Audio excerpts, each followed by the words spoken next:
Donc on va essayer de faire un petit traitement ici afin de montrer l'intérêt de l'utilisation de la programmation procédurale et ses limites. Ensuite, on va voir ensemble la naissance de la programmation orientée objet, qu'est-ce qui l'a motivé et c'est quoi son intérêt.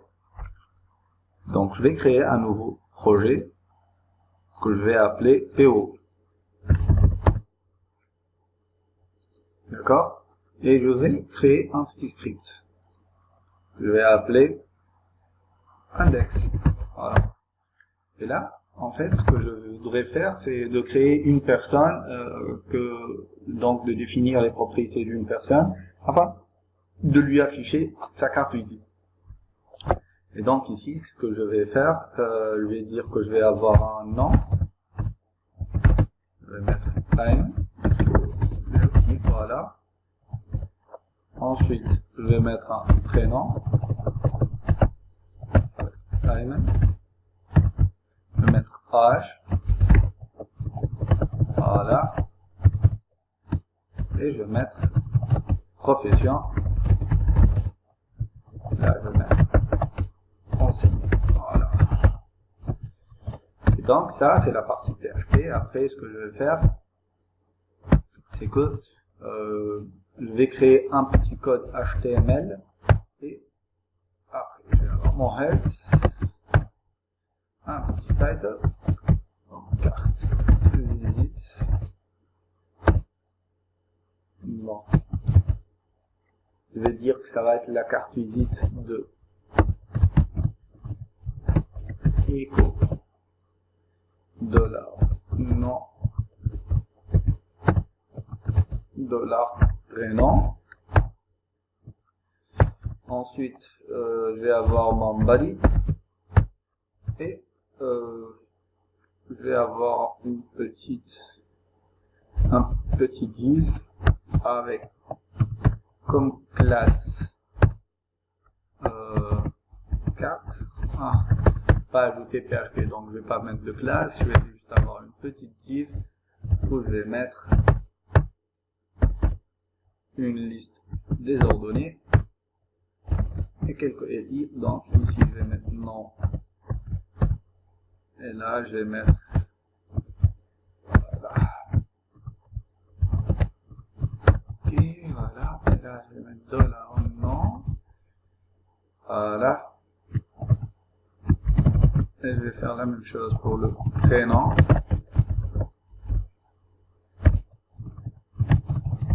L'âge et la profession. Voilà. Là c'est dollar prénom. Là c'est dollar âge. Et là c'est dollar profession. Et donc si on veut afficher notre page, il va nous dire de reconfigurer encore une fois notre gateway. On l'a déjà fait. On va lui dire que ça va être ça et ça. On va appliquer. OK. Et donc, voilà. Ça, c'est la page qu'on va avoir comme résultat. Voilà. Et donc, ce que je veux maintenant, c'est qu'il me réaffiche ma page avec les nouvelles données. Voilà. Là, c'est notre carte visite. En haut, c'est carte visite etc. Ok, ça marche. Et donc, si on avait eu besoin à un certain moment de créer une fonction qui modifiait mon nom, je l'aurais appelé modifier nom, j'aurais pris, donc c'est une fonction, j'aurais pris le nouveau nom, et après, j'aurais fait voilà, du nouveau nom et dollar nom. Pardon. Et là, je l'aurais passé par référence et j'aurais mis dollar nom égale dollar nouveau nom, point virgule. Et là, si j'aurais voulu à un certain moment changer le nom, j'aurais appelé ma fonction modifier nom. J'aurais mis Ahmed, dit n'importe quoi, et dollar Non. Voilà. Là, si je réactualise ma page, j'aurai Ahmed comme nom, etc. Le problème ici, c'est que de 1, on a les données qui sont éparpillées, donc je n'ai pas réellement une entité qui représente un être humain, une personne, en l'occurrence ici. En plus, je n'ai pas de relation réelle entre ma fonction, ici, et les variables qui regroupent ces fonctions-là. Donc j'aurais pu passer n'importe quelle variable et je l'aurais changé. C'est-à-dire que si j'avais une variable de la x, contenait la valeur 5, j'aurais pu lui dire, tiens, va me changer $x, qui n'aurait rien changé par rapport à la personne que je suis en train de traiter et qui va modifier en fait son CV. Donc là, si je réactualise, j'aurai toujours Ayman Sellerti, même si la variable $x a été réellement modifiée. On peut le vérifier ici avec un écho de $x, tout simplement. Plutôt $nord ici. Je l'ai appelé alors que réellement elle va changer la variable x. Et donc si je réactualise, on aura une autre variable qui va prendre la valeur Ahmed et une autre carte visite qui est restée inchangée. Donc ce manque de relation entre les variables et les traitements qui vont toucher ces variables-là, et cette séparation entre les traitements et les données va causer un grand problème, et c'est le problème majeur de la programmation procédurale. Donc, on s'est orienté en fait vers ce qu'on appelle de l'orienté objet. Donc, la programmation orientée objet va nous permettre de regrouper quoi?